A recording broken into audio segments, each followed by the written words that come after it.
Hello and welcome. 47th President of the United States of America, Donald Trump, shattering 136-year-old history. Only second president to be elected after losing the elections. Now that's what defines the American democracy. But having said that, ladies and gentlemen, was this supposed to be a neck-to-neck contest as it was being predicted?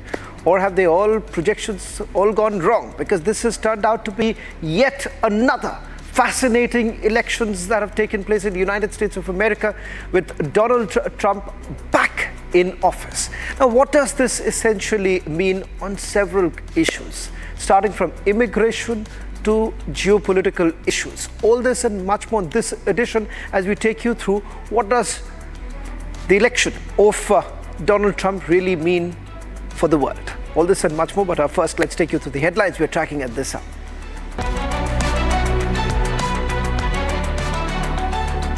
Truly be the golden age of America. That's what we have to have. This is a magnificent victory for the American people that will allow us to make America great again.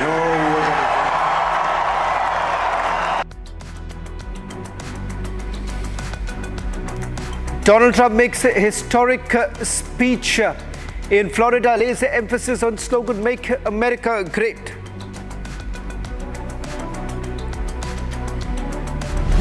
And I think that we just witnessed the greatest political comeback in the history of the United States of America.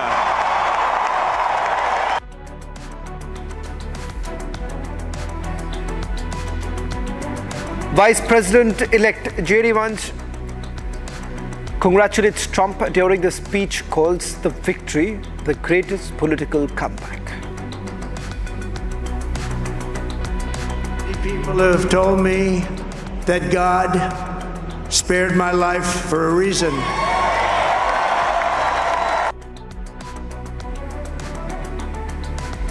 After making a stronger comeback, Trump says God spared me for a reason, promises a better, bolder, and an incredible future for the United States of America.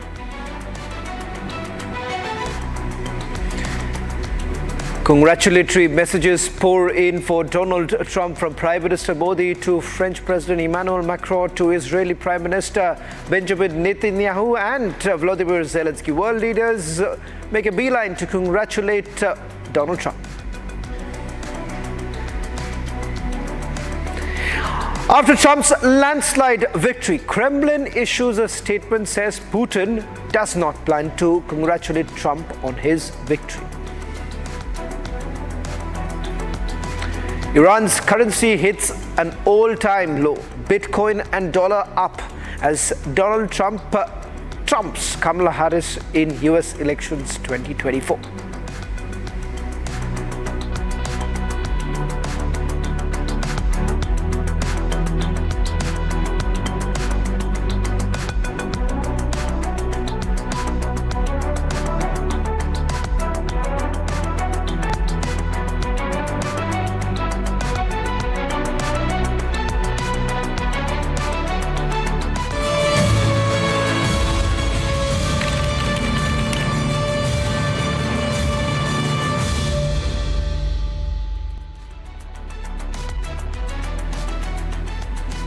Former President Joe Biden had essentially said that Trump's election to the White House was essentially an aberrant moment which should have been corrected, and his election to the White House was the correction that he was talking about. It turns out that in the history of United States of America, Donald Trump becomes the second president to have been elected back to the White House. Only second president to have seen that happening. In fact, it turns out that it's a historic mandate for Donald Trump. Reason being that at least the 7 crucial states, which typically would have gone to at least the opponent, has actually now gone, all of them, to Donald Trump. It's turning out to be a decisive mandate for Donald Trump. Now, what does that essentially mean for the world? Now, that's going to be our focus In a short while from now, we're going to break it down in terms of the key issues that Donald Trump really stands for.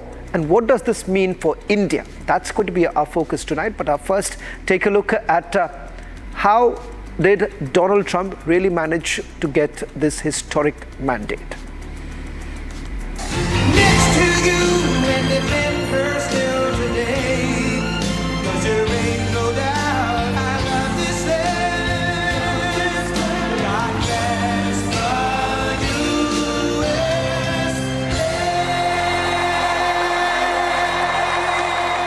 Frankly, this was, I believe, the greatest political movement of all time. There's never been anything like this in this country and maybe beyond. Donald Trump has painted the US map with red after his landslide victory in the US presidential election. When it left, it was beautiful, shiny white. When it Trump beat Kamala Harris in what was touted to be the toughest presidential race in decades. I said, what happened to your paint job? He said, we've never made a paint that... He won the battleground states of Pennsylvania, North Carolina, Wisconsin and Georgia, helping him secure more than 270 electoral votes. The 78-year-old outran Kamala Harris despite several controversies and criminal charges like the New York hush money case, the classified documents case, as well as the election interference case. His protectionist policy aimed at strengthening American economy and trade, giving more jobs to Native Americans and ending wars in the Middle East worked in his favor. Take a look what happened. An assassination attempt during a rally in Pennsylvania in July, in which he, despite being shot at, fist-pumped the air as a sign of courage, turned his opponents into sympathy votes. God bless you and God bless America. Thank you very much. Thank you very much. This was the third time Donald Trump ran for the top job. He became president of the United States for the first time in 2017, but lost his re-election bid to Joe Biden in 2020. In his victory speech, he thanked his supporters and said that this is the golden age for America and he will make the country great again. Every single day I will be fighting for you, and with every breath in my body, I will not rest until we have delivered the strong, safe, and prosperous America that our children deserve and that you deserve. This will truly be the golden age of America. That's what we have to have. This is a magnificent victory for the American people that will allow us to make America great again.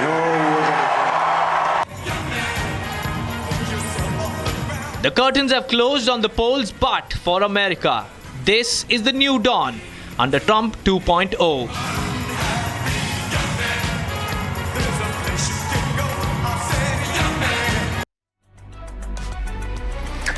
Well, should India really be rejoicing with Donald Trump back in the White House? Because given the fact that both the leaders, Prime Minister Modi and Donald Trump, share a personal equation, what does this essentially mean for India-US relationship? Joining me right now is also my colleague and our senior executive editor, Abhishek Kapoor. Peter Kuznick is also joining us in a short while from now. We're also going to be joined by the former ambassador to United States of America, Ambassador Taranjit Singh Sandhu. Ambassador Sandhu, thank you very much for joining us on this broadcast. Let me straight away begin by asking you this question with regards to India-US relationship. The very fact that this relationship has tested time, be it any administration over the last 25 years, it has only perhaps flourished. What, in your opinion, would be the upcoming major challenges that this relationship witnesses? I think you yourself have underlined that the India-US relationship is being bipartisan. And I think nothing more shows than in the last 10 years. You take a look at Prime Minister Modi's rapport with President Obama, then President Trump in his first tenure, and then President Biden, and this time again from January 20th, it will be Trump administration. So I think I would put the relationship in two aspects. One is the long term. The long term relationship has actually transformed into a partnership. It touches on areas like the strategic, healthcare, IT, digital startup, all that area, the new emerging technologies, including what is semiconductors, artificial intelligence, and then, of course, the energy partnership, and finally, the education and knowledge partnership. So all this will only deepen further. Short term, there will be definitely issues, there will be challenges, which you asked about. I can immediately point to three of them. One will be a challenge on trade, there will also be on tariffs, and then on illegal immigrations. So these three, but we have seen in the past that that is the job of both administrations to handle that, and I'm confident that both sides will be able to tackle those. Ambassador Sandhu, if I could come in and if you could compare, or if you could help us compare how the Trump administration was in its first term, 2016 to 2020, and how the Biden-Harris administration has been, during which, in fact, you were there in Washington, D.C. as well. You think that with our experience of the last 4 years, the Trump administration 2.0 perhaps would be only better for India? I think more important is because the relationship is moving. And as I've told you that in all these areas, the relationship was not necessarily there earlier. For example, when we talk of pharmaceuticals, today you can go to any of the pharmacy in the United States and you will see that, for example, the fever-reducing medicines are made in India. There are a number of co-productions and co-developments of vaccines, of affordable medicines. So this aspect will move further, and we are always wiser with the experience. So if we take a look at what was the first Trump administration, in fact, at the end of the first Trump administration, if you look at the Indo-Pacific strategy, which was put out by them in public, India plays a very significant role in that. And if you look at the Indo-Pacific strategy, which was put out by Biden administration, it was a continuation and further deepening. So I certainly see that in Trump administration 2.0, the relationship will further deepen. Ambassador Sandhu, please stay with us. Two more questions. If I could be allowed to get into more specifics. The manner in which the whole Bangladesh episode has really panned out over the last few months, and the US role has been talked about. The manner in which the Biden-Harris, under the watch of Biden-Harris administration, Pakistan was resupplied with the F-16 maintenance contract. The manner in which we have seen a bit of a push and shove on the issues of freedom of expression, the manner in which we have seen the entire Sikhs for Justice / Khalistan issue really panning out over the last year and a half. I believe you would agree, Ambassador Sandhu, that things actually were not that good despite all the optics. So perhaps on those fronts, would you say that things would improve? I don't think I have any hesitation to disagree with you. I've not come to do a debate with you. But because you have said that that was only optics, I think there are 275,000 Indian students in the United States. They don't go there for optics. They go for substance. And I think 2/3 of them are in what is science and technology branch. They look, the number of CEOs there. So let us not bring down the relationship. When I spoke to you of all those 5 lines, 5 areas, that is much more deeper. Look, the relationship between 2 countries and 2 people have deep dimensions. Just because there are challenges and there are some troublesome people, we don't necessarily bow down to them and say they take over the relationship. I think the United States and India relationship, definitely on which I have served, I can see in the last 25 years and particularly in the last 10 years how it has moved up. And I have no hesitation to say that these challenges are only on the side and they will be knocked out. The real relationship between the two countries will only deepen.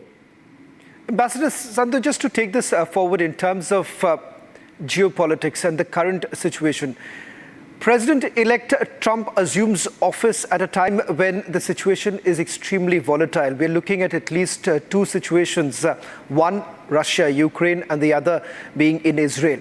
A mercurial leader like President Trump, what does it mean in today's time, given the fact that one would expect a little bit of more maturity in dealing with a very, very volatile situation? So look, you have the freedom to put any adjectives. I don't have to necessarily own those adjectives. I think in the past and in the future you will see a mature approach of United States, because you have seen many people give adjectives for many countries. But you are perfectly right in saying that it's a very challenging time. The two problems you have enumerated definitely have to be tackled. As the President of the United States, it will be the responsibility of President Trump after 20th of January to take initiative on these.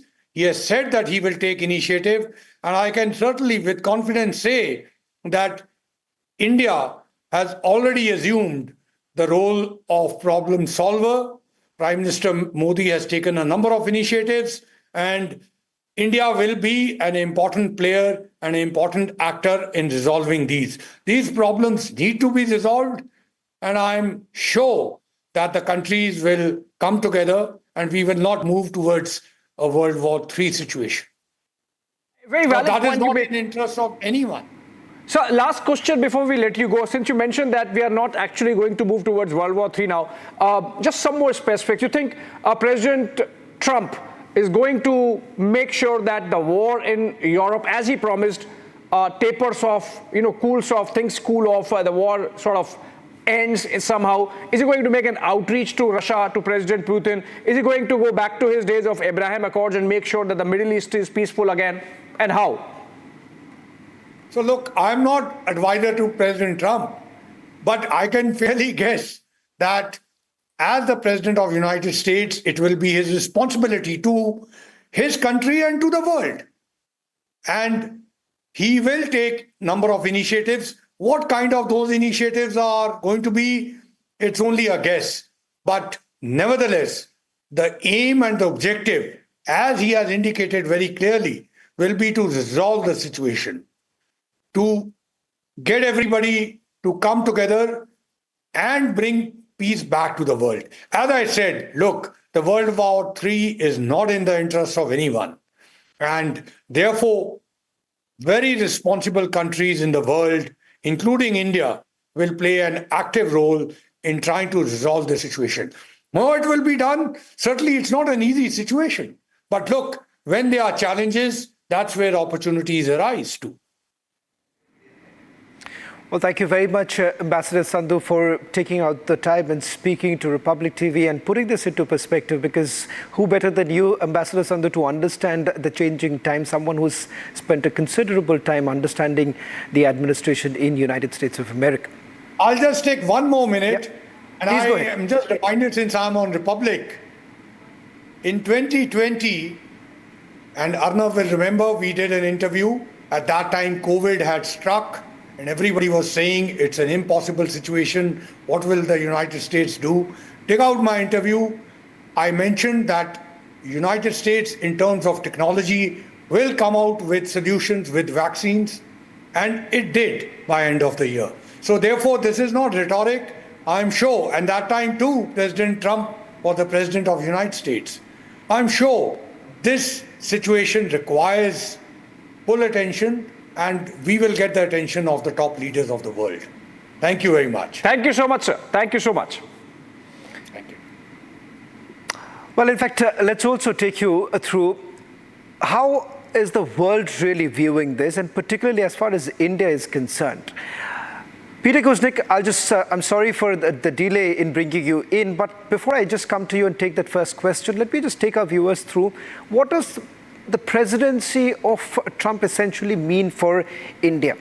Because the kind of assertions that have been made during the campaigning, it's got a direct impact as far as India relations are concerned. Let's try and decipher that. One is with regards to the announcement that has been made, particularly about the tariffs, the higher tariffs on Chinese products given his position on China. Let's take you through the others. India's export could actually get that impetus, that advantage. That could be the other. The energy costs that we are looking at, that could see a substantial change, a decrease perhaps.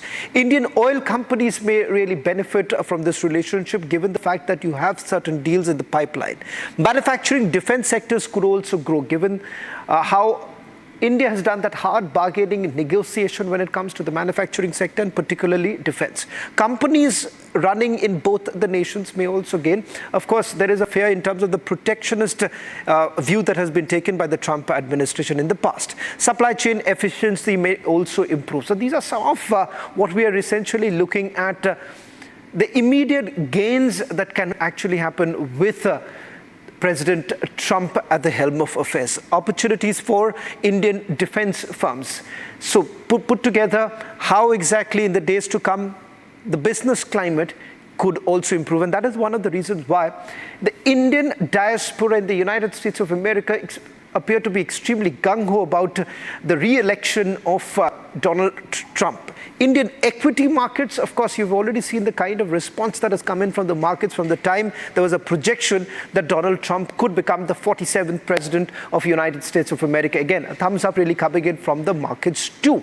Let me also go back to my colleague Abhishek Kapoor as well as Peter Kuznick, who's joining us on this broadcast. Peter Kuznick, in terms of how does the world really view this entire situation? Of course, they would be edgy, particularly the European nations at this point in time, with President-elect Trump being extremely vocal about A, NATO, B, how he essentially views the burden that the United States of America has been taking with regards to the Ukraine war. Trump is in many ways a wild card.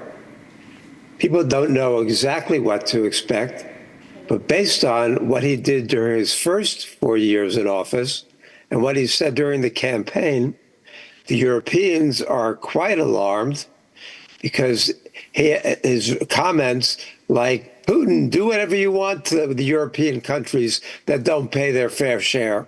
That kind of comment and attitude is quite alarming to United States European partners.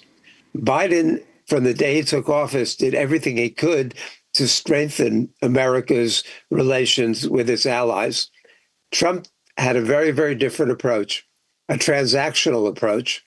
He wanted, even with countries like Japan and South Korea, he said, if you want us to protect you, you're going to have to bear the burden of the cost. So Trump is a different kind of player in this regard. When it comes to Ukraine, my sense was that regardless of which candidate won, the Ukraine war would be coming to an end. And that's because of the reality on the battlefield. The Ukrainians have been outgunned, outmanned, outmaneuvered. And the longer the war goes on, not only the more Ukrainians and Russians who will be killed and wounded, but also the more territory Ukraine will be losing. So I think that the world is coming to the realization that Russia will not be driven out of Ukraine. And the sooner we negotiate a diplomatic end to this fighting, the better. However, so that Trump will accelerate that. I think that would be a positive, given how few good alternatives we have. But when it comes to the Middle East, I'm not nearly as sanguine. Trump, when he was president, ignored the Palestinians. He moved the embassy to Jerusalem over the complaints of much of the world. and recently has been not only supportive of Netanyahu, who wanted to see Trump reelected, but he has criticized Kamala Harris and Biden for their very mild criticism of Netanyahu. He urged Israel to actually bomb the nuclear sites in Iran in retaliation. That is a very, very frightening and reckless approach. So Netanyahu, who's already been relatively unfettered, will be completely unfettered at this point. And had Israel bombed those nuclear sites in Iran, the best case scenario would have been a broader regional war. The worst case scenario would have been either a much wider global conflagration or Iran deciding to develop its nuclear weapons. Let's remember that it was the United States under Trump who abrogated the Iran nuclear deal, which kept Iran a year away from developing a nuclear weapon. Now Iran, since that's been abrogated, has enriched uranium to 60%, where it used to be 3.67%, has increased the number of centrifuges, built up its supply, and Iran is probably a couple weeks away from a nuclear weapon now. So that situation is also fraught. Well, Peter Kuznick, one would essentially see how exactly President Trump tries to diffuse the entire situation. I'll just request you to stay on with us as we slip into a short break. On the other side, we get into the big picture that really emerges, particularly what really happens with the hard positioning that President-elect Trump has taken on alliances like the NATO. Coming up on the other side. To be a neck-to-neck race between Vice President Kamala Harris and the former President Donald Trump.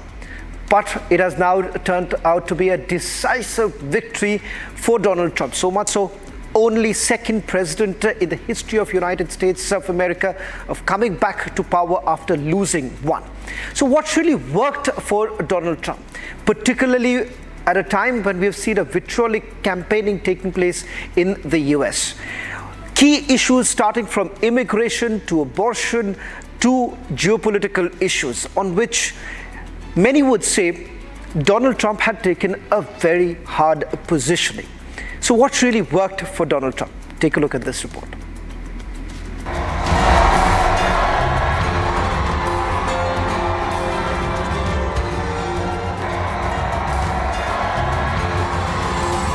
This is a magnificent victory for the American people that will allow us to make America great again.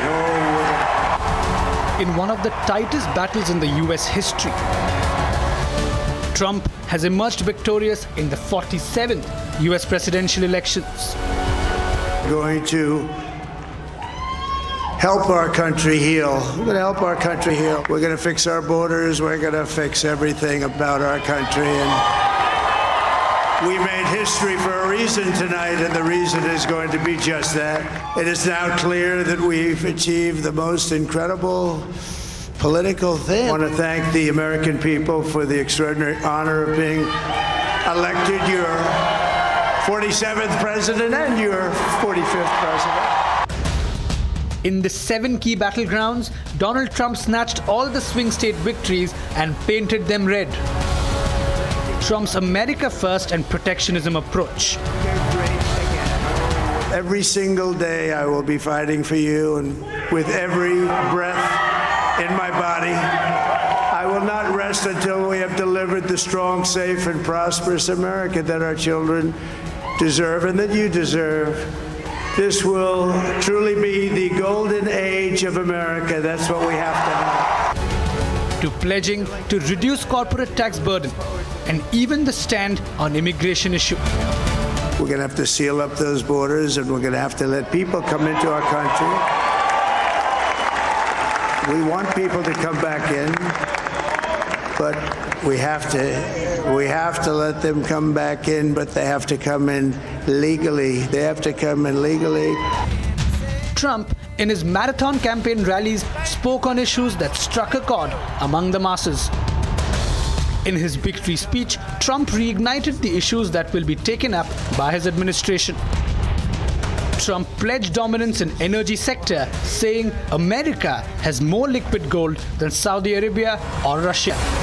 Bobby, leave the oil to me. We have more liquid gold, oil and gas. We have more liquid gold than any country in the world, more than Saudi Arabia. We have more than Russia. Bobby, stay away from the liquid gold. Other than that, go have a good time, Bobby. We're going to be paying down debt. We're going to be reducing taxes. We can do things that nobody else can do. Nobody else is going to be able to do it. The America First approach. Higher tariffs on foreign goods to give a flip to the US economy. And the handling of the West Asia conflict and the Russia-Ukraine war. The US voters made their choice crystal clear with a historic mandate to Trump. With Trump becoming the first Republican to win popular vote in 20 years. Will he be able to meet the promises that have been made?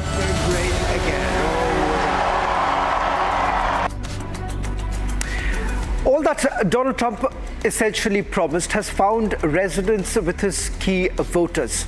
In fact, he's also reached out to the Indian diaspora. One key issue was about immigration. You've already heard that what is it that Donald Trump essentially is looking at when it comes to immigration? He says that opening it up, but opening it up legally. Now, one key issue is about the H-1B visas, particularly for the Indians. Now, that's a key concern.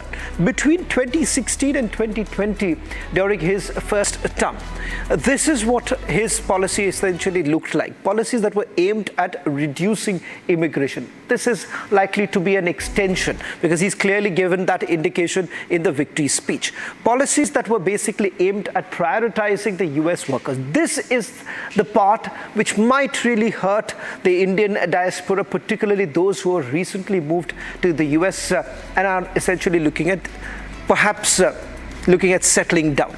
Tightened eligibility requirements and increased scrutiny of the H-1B petitioners. Now, that's another problematic area, especially for the diaspora. Let's take you through the others.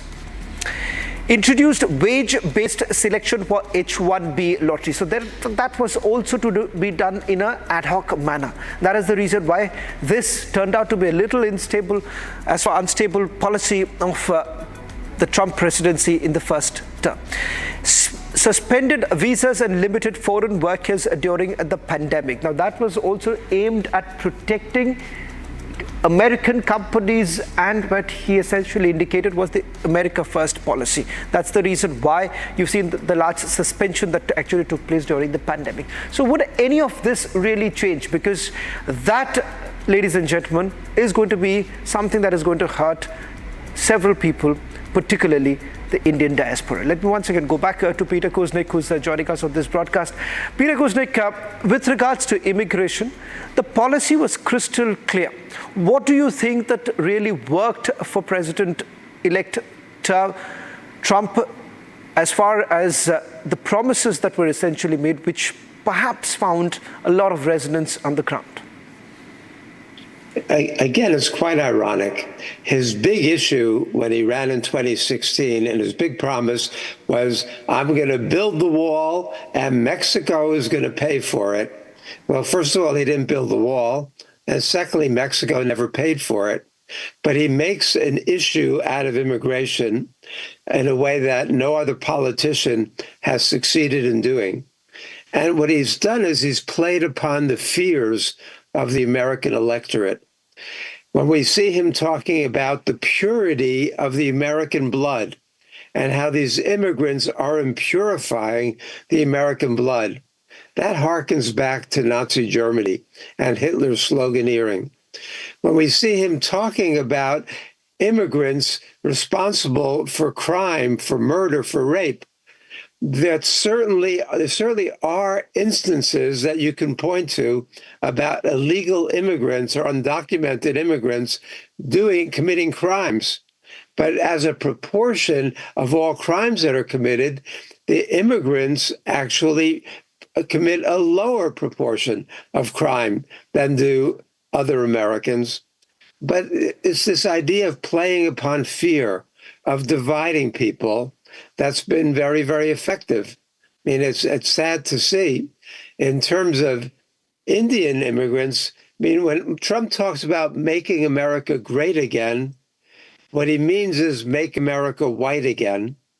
And so even though he would consider the Indian immigrants the more desirable category of immigrants compared to the darker skinned immigrants, he is not going to look very, very favorably upon that either.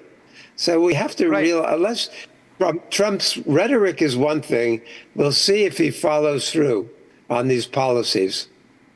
Well, thank you very much, Peter Kuznick, for joining us on this broadcast and putting this into perspective. Much of it in the first term turned out to be rhetoric, as some had pointed out, particularly in issues like immigration. Perhaps with regards to this term, will it be what he has promised in his victory speech, protecting America from what many would have seen as the threats essentially emanating from other parts? Thank you very much, Peter Kuznick. We'll also slip into a short break. On the other side, we take you through the big takeaways, the takeaways from the victory speech.